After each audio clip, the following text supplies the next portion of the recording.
Let me begin with a question. When you have fever, cough, body ache, or a bad cold, what is the first thing you do? Do you call your doctor? Or do you call a friend, search Google, watch a reel, check WhatsApp, and then decide which medicine you should take?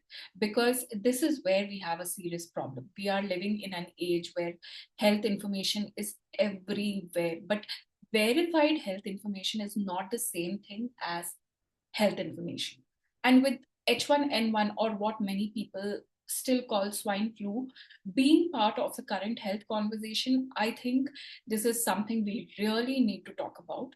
Of course, there is no need to create panic, or this is not to diagnose ourselves, but to understand when we need medical advice, why reaching for antibiotics on our own can be a very bad idea. First of all, why are we talking about H1N1? Recently, I came across information from the Ministry of Health and Family Welfare regarding influenza and respiratory illness.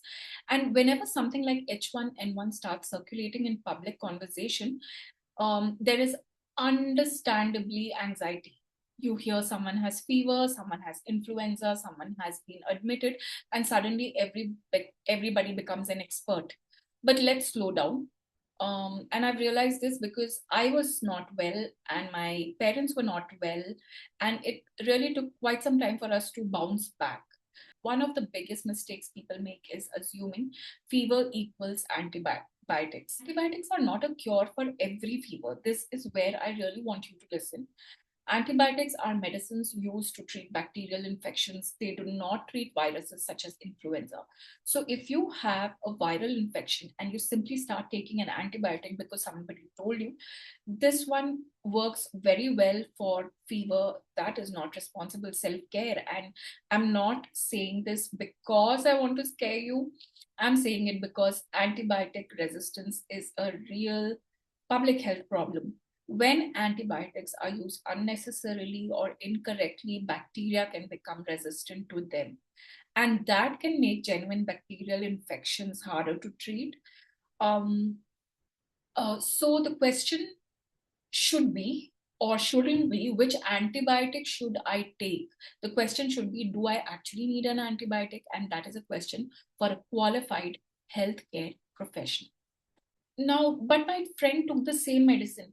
This is another very common mistake. My friend had the same symptoms. My relative had fever. The pharmacist gave them this, and influencer recommended this. This worked for me last time. Please understand something.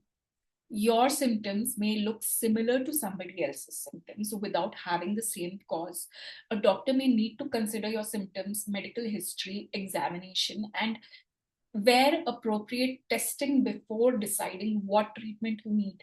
So please don't turn somebody else's prescription into your prescription. What about what we see on social media? And this is where I want to talk about influencers. There are many wonderful doctors and qualified healthcare professionals who use social media to educate people, but there is also a tremendous amount of health content online that is incomplete, exaggerated, commercial, or simply unverified. So before you forward a health video, ask, who is saying this? Are they qualified? What is their source? Is this information coming from a recognized health authority? And is the information actually relevant to my situation? Because a 30-second reel cannot examine you. A WhatsApp message cannot take your medical history, and Google cannot replace a doctor.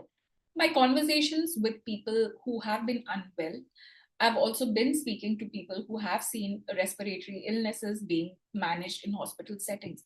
And I know someone who was admitted to, I'm deliberately not going to turn somebody else's medical experience into a diagnosis or make claims about what caused their illness, because that's not sharing story with the nation, with the citizens. But what these conversations have reinforced for me is this: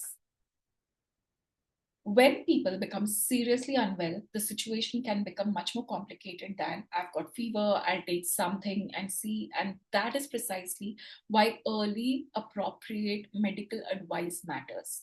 What should you actually do? So, what should you do if you develop flu like symptoms? First, do not panic.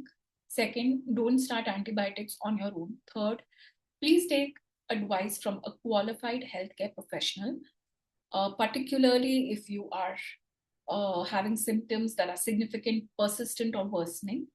And pay particular attention if you are in a group that may be at a higher risk of complications. Follow the treatment that your doctor recommends, rest, stay hydrated, practice good respiratory hygiene, and if you're unwell, avoid unnecessarily exposing other people. When should you take it more seriously? And here's another important point: don't wait until you're extremely sick before you decide that you need medical attention. If symptoms are severe, getting worse, or you're having difficulty breathing, severe weakness, dehydration, or other concerning symptoms, seek medical care promptly. And if you have underlying health conditions, you're pregnant and you are very young or elderly, or otherwise fall into a higher risk category, speak to your healthcare professional early. In fact, we are trying to arrange for a qualified doctor who can share with us what's going on, how we can take care of ourselves. Now, the bigger issue, we have become too comfortable with self medication. So, I think this conversation is actually bigger than H1N1. We have become incredibly comfortable with self medication. Headache, take something. Fever, take something. Cough, take something. Someone recommends an antibiotic, take that too. But medicine isn't a food recommendation. You cannot say it worked for her, so it should work for me. We need to become more responsible consumers of health information. And that doesn't mean being frightened of medicines, it means respecting medicines. So, the 5 point rule that I want to share with you is: one, don't diagnose yourself based on social media. Two, don't take antibiotics without medical advice. Three, check whether the information you're consuming comes from a credible source. Four, don't share medical advice as fact simply because it worked for you or somebody you know. And five, if you're genuinely unwell, speak to a qualified healthcare professional. That's it. Five simple things. Look, I'm not asking you to panic about H1N1. I'm asking you to become smarter about your health, because there is a huge difference between being informed and self diagnosing. Um, there is a difference between asking questions and prescribing medicines to yourself. And there is a difference between health awareness and health misinformation. So the next time you see a reel saying, take this medicine, this antibiotic will cure your infection, don't go to the doctor, just do this. Stop, check the source, and think your health deserves better than an unverified reel. I'm Sneha, and this is Let's Talk all about life.